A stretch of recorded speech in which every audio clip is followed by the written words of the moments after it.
related articles revealed why Angela Merkel really opened the borders to Germany.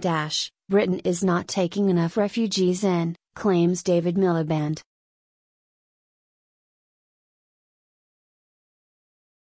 The only antidote to racism is to control, regulate and limit immigration. Lega Nord leader Matteo Salvini.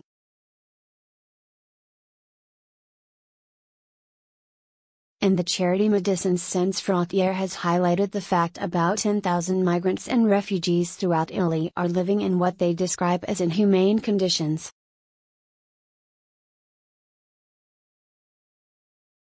Mr Salvini, leader of Lega Nord, signaled his intention to take a tough stance by vowing to deport 500,000 migrants within 5 years if his party wins the election, including 100,000 in the first year.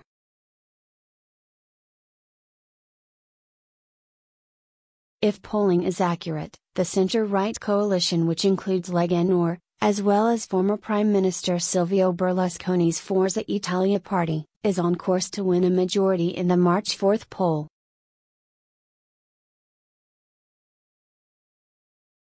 And Mr Salvini said, the only antidote to racism is to control, regulate and limit immigration. There are millions of Italians in economic difficulty.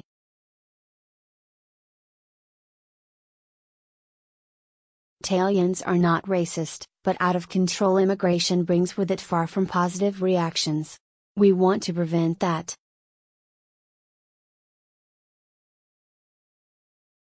In the report, entitled Out of Sight, which was published on February 8 and which is the follow-up to similar research undertaken 2 years ago, the charity highlights the country is struggling to cope with just over 180,000 asylum seekers and refugees, most of whom are in or near the capital.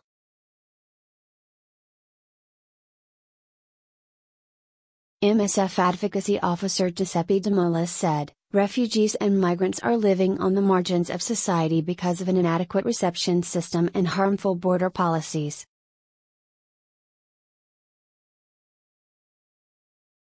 What's more, policies designed to foster social inclusion of migrants and refugees at the national, regional and local level are poorly implemented.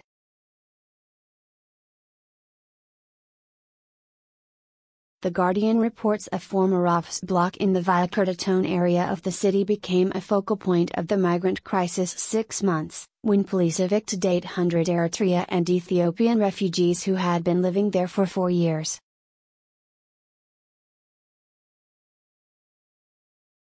Barakat Haref, who has lived in Italy since 2005, said, they told us to go with them in buses because they would provide a solution for us.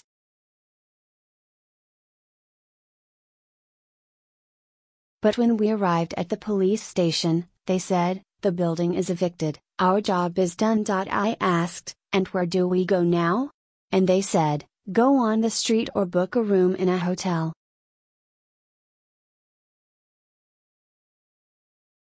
There was no plan B for us. An estimated 100 buildings throughout Rome were similarly occupied by migrants, many without heat, water or electricity, but since the summer, efforts to clear them have been stepped up.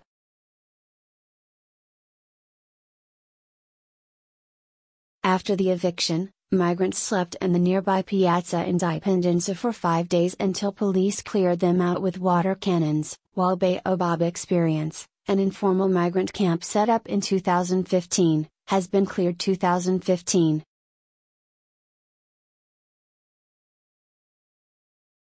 Mayor Virginia Raggi, of the Five Star Movement, requested a moratorium on new arrivals in the capital, citing the strong migratory presence and the continuous flow of foreign citizens, and adding, we can't afford new arrivals.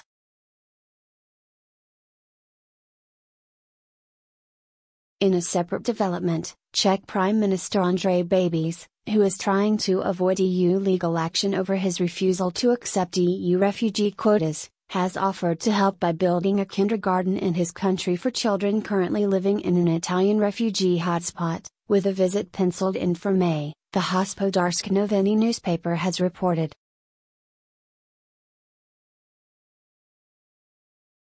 Dita Karen's an MEP as well as an advisor to Mr Babiš, said, "It is good that the Czech Republic is now actively involved and shows that it wants to contribute to solving the migration crisis."